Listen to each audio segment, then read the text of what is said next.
Thank you so much for staying here with us, and that brings us to the kickstart of our conversation. Tonight we'll be talking matters retirement, of course, and retirement saving, and I'm joined by one financial consultant, Mr. Martin Maina. And do remember, you can keep the conversation going. Tell us what are your thoughts on the same. The SMS line is 21144. What are your thoughts on investing for retirement? Is it a necessity, or what are your thoughts? Do make sure to keep the comments coming in.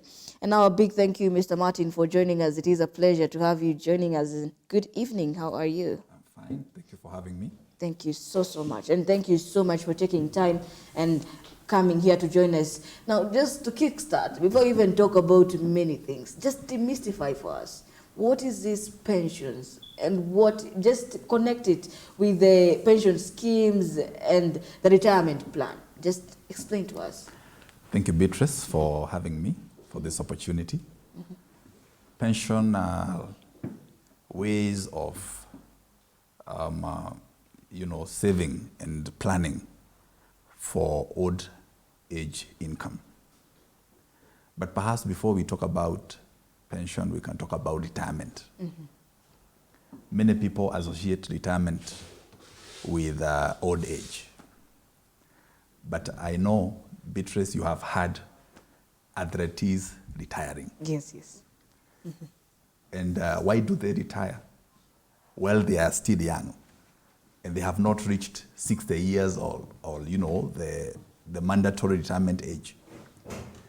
You'll find them retiring when they don't have to depend or they don't have to work to survive. So you reach retirement when you don't have to work to survive. So even if you, Beatrice, the moment you discover that your assets can afford for you a lifestyle, even without reporting for a job, you can say that I have retired. So it doesn't have to be pegged on age. Okay? It is pegged on your ability to sustain yourself, even when you don't have to work. In other words, the motivation for working is not to earn a living. Perhaps you now start working because you love work. The way you have painted it, Mr. Maina, it looks very, very nice that your lifestyle can maintain you. It doesn't even matter the age. Now, just paint for us a picture. How can one survive in these hard economic times we are facing the high cost of living, and previously we were going through the pandemic. And these are times when the financial questions is not something that people can now think about saving. Others even getting ends meet. It's a little bit hard. How do we survive on that? In such times, it is convenient to blame the government. All the time when such crises occur, we look into the government. What is the government doing? And that's a convenient. Of course, it is always good to put to account those we have put in leadership in government. But it's also good to know that in times of crisis, there are several things one can do to survive. There are people who thrived because of the pandemic. Because also the pandemic and crisis also brings about new opportunities. We never used to do Zoom meeting before. The companies that, the Zoom company, thrived during the pandemic. The delivery business, where you have like food stuffs or things like that, delivery, transport, thrived during the pandemic. So there are so many opportunities that can come even during crisis. So if you are in a financial crisis, you just need to analyze the resources that you have as an individual and think about how you can mobilize those resources to work for you. If you look at the resources, Beatrice, you have, there are resources that are even God-given, like time. You don't need capital. All of us, we are given the same 24 hours. Correct. And you can look at the time that you have and ask yourself, how can I monetize the time that I have? Most people, even young people, they waste a lot of time on Twitter and social media. That is a resource that you can monetize. Others have skill sets. Others, there are some things that they know that other people don't know. And you can monetize that and survive in crisis and make money out of it. So there's a whole array of things one can do, even in crisis. If you look well, for example, even in our villages and also in town, there is idle land, a lot of idle land. And if that is mobilized, that's a resource that can make you money. Today we are talking about food security. Many youth or many people are just looking for white-collar jobs. Okay? And even here in Nairobi, there are places where you can farm. And when you just farm sukuma wiki, or you can help Nairobi to attain food security. So there are so many things that we can do even before we look at the government. It's always convenient to look at what the government is doing, it will do for us. But if we look within ourselves, there are so many resources in times of crisis that we can utilize. Our skill sets, the time that we have, the networks that we have, the idle lands that we have.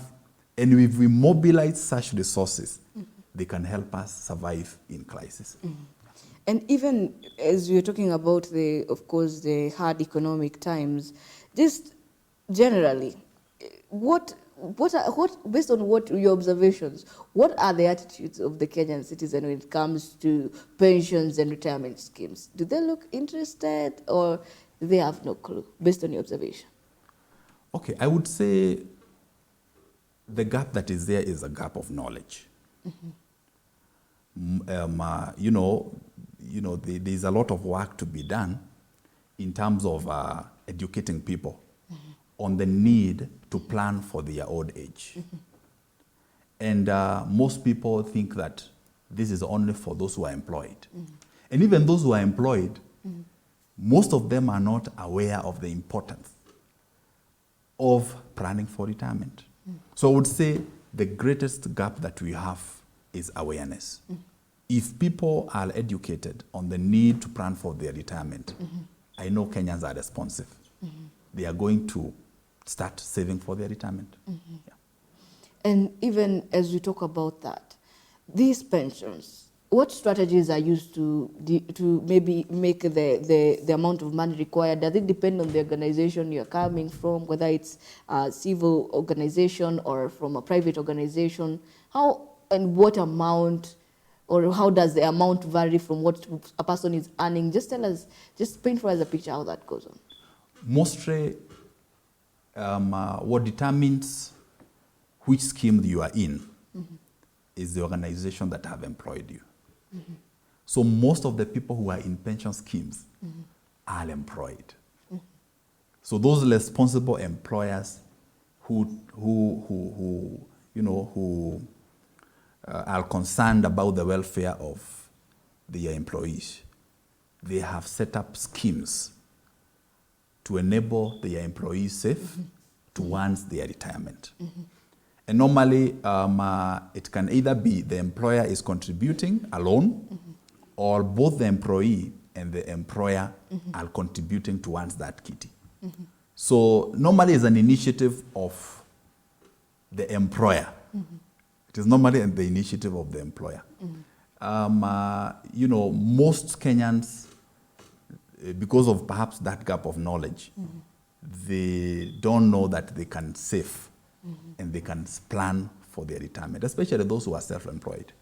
They don't know that you can actually save and plan for your retirement. Yeah. And now that, assuming that they are saving, how do you regulate? How do these regulate to make sure that this money goes to the uttermost interest of the contributor? And of course, many people will agree with me that they have witnessed cases of people going for their pensions until their deathbed. They're still looking for their pensions. That is something that a lot of individuals have been able to witness just at a space in their lives. What is happening? How are these regulated? And how do you define that this is a nice place now to keep my investment, or to have them take my retirement benefits and to be keeping that money? How do you regulate that? Thank you for that question, Beatrice. the pension industry is highly regulated. There are so many stakeholders that look into the monies of the retirees. So one thing I would want to assure you is that as long as the pension scheme is licensed by the Retirement Benefits Authority, that's a safe place that you can put your money in. So it is very highly regulated. There is what we call the matching principle. There are so many principles that govern the retirees' money to ensure that that money is not lost. And when the retiree requires that money, they will get it upon retirement. So it's generally a safe place to put your money. Yeah. And now, there's a question that I didn't quite get from you, an answer, because you could tell us what happens because these are cases that we have seen. Is it the choice of the places they chose to put their money in, or what happens in these cases where they're not able to reach their money? Sometimes we have rogue employers, whereby, and those are not many instances, whereby the employer deducts the pension money, but he doesn't remit to the pension fund manager. So in such a case, the employee upon retirement will get trouble, because the money was never limited to the employee. I mean, to the fund manager, to the pension fund manager. So perhaps those are the few cases I could say, such are the few factors I could say can make the retiree, find it difficult to get his pension benefits upon retirement. But there are very few cases. Yeah. And now, as a consultant, how do you help people get their pensions? As a consultant, I work with individuals and also, business people, individual employees, and also business people. And first of all, I educate them on that retirement process.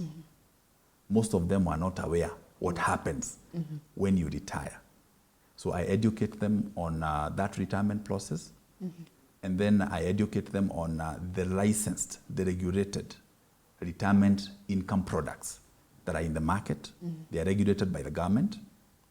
And then I help them to choose the right product that will ensure that they have an income as long as they are alive. At the same time, I also help them to choose a provider that will give them a good customer service upon retirement. Yeah. Now, looking at the funds that are collected over the years, these managers, these farm managers and those people that are collecting the money, how do they invest this money to make sure that this money is growing for the contributor? Okay, the investment policy is also regulated by the government, by the RBA. So there is a regulation that says this percentage of the money, you can only invest a maximum of this percentage of the money to the shares. You can only invest a maximum of this to the treasury boards. You can only invest a maximum of this to the real estate. So it is regulated by the government. So, and they are required to, the fund managers are required to send audited report to the regulator. So to answer your question, normally the monies are invested in real estate, in equities, and in bonds. That is normally the instruments that the retirees' monies are invested in. Yeah. Now, from where you sit, have stakeholders done enough in terms of spreading awareness to the youth on the importance of pensions? Because many youths will agree with me that the future is not motivating. This is money that they're supposed to be keeping for a future that is unpromised. So what is the importance, and have stakeholders done enough from where you sit? And given the chance, what do you think needs to be done differently?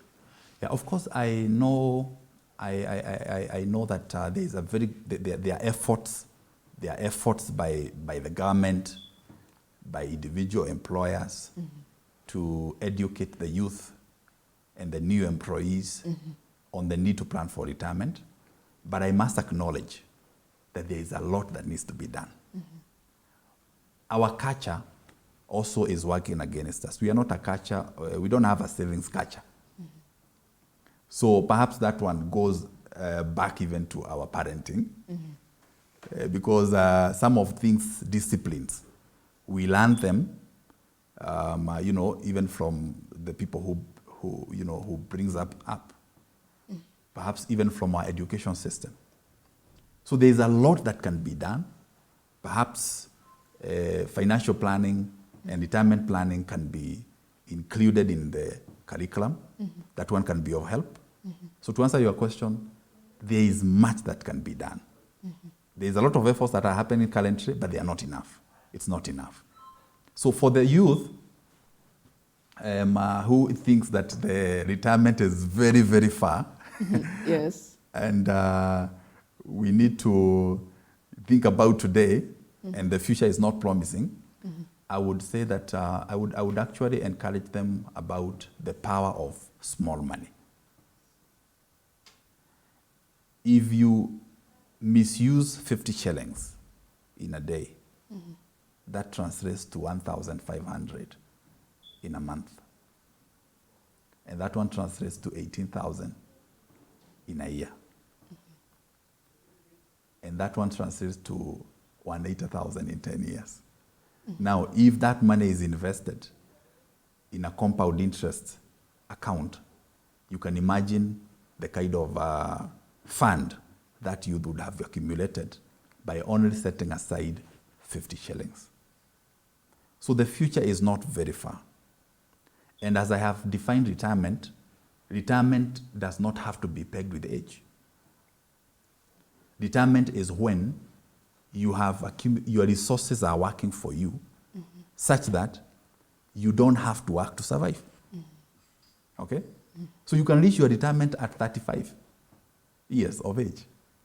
So long as you have accumulated resources that are working for you, such that you're not now coming to work to survive. You are coming to work because you love. You love your job. And I think that one can be a motivator of planning, and savings towards retirement. Because even now, when you are working not, to survive, you are working because you love your job. Even your productivity goes up. So it is important that the youth also start planning for their retirement. Yeah. And now, even as we conclude this interview, maybe you could tell us, for a person who is watching you out there, they have been working for the longest time, they have not been getting pensions, and now they have watched this and they have decided, now today, I want to put a pension plan. How do they go about this? Just give us a process. How do they go about this? There are licensed pension providers. I will not name them. There are several of them, licensed by the government. And you can just walk in one of their offices, or they have agents all over, and just open a pension account. It is very simple. You just fill the form and you start limiting the money. So the process is very, very simple. But my concern, Beatrice, is those people who are self-employed, for example. Of course, those who are employed, most employers are responsible enough and they have pension schemes for their employees. But those who are not employed, they never think about retirement. And age is catching up with them. And these are not the days when we used to say that you educate your children as a retirement plan. If I ask you if you know what your mom ate yesterday, you may tell me that you don't know. Yes. Isn't it? And she put a lot of money in your education. So these are not the days where we're educating our children as a retirement plan. So especially the self-employed, it is possible to plan for your retirement. And it is very advisable. And some of the pension plans, because the goal of a retirement saving is to provide you with a pension, an income, as long as you live. Now, the good thing is that that income or that pension, you don't have to purchase it from a pension scheme. Mm-hmm. It doesn't have to come from a pension scheme. Mm-hmm. You can sell a piece of land and buy pension. Mm-hmm. There are so many people who have idle land. We talked about mobilizing the resources we have. Mm-hmm. And maybe you can hold on that point because being told time is not on our side. Okay. And you can give a quick parting shot, and I do look forward to maybe coming again and having the same conversation. Thank you, Beatrice. Mm-hmm. So my parting shot would be, in times of crisis, Mm-hmm. we need to mobilize the resources that we have. And everybody, God has given us resources. Time is a resource. The skill sets you have are a resource. The network you have are a resource. And if you can mobilize those, you will survive in times of crisis. About retirement planning, everybody needs to plan for retirement. Whether you are self-employed or you are employed. Mm-hmm. And we need to now come out of this notion of thinking that retirement is old age. Retirement is that point when you don't have to work to survive. Mm-hmm. Okay? Mm-hmm. And that point is when your resources or your assets are working for you and they are sustaining you. Mm-hmm. And there are instruments in the market that can help you to plan for that. And I believe that is why financial consultants like me are available to help you identify those instruments that are regulated, mm-hmm. and they can help you to plan. Mm-hmm. Thank you. Thank you so much, Mr. Martin. I believe the conversation will not have been the same without you. And now for you people out there, you have heard from an expert that was a financial consultant, Mr. Martin Maina. He did mention that everybody needs a plan for retirement, whether you are employed or self-employed. Tell us what are your thoughts on the same. The SMS line is 21144 and GBS TV Africa on all our social media handles.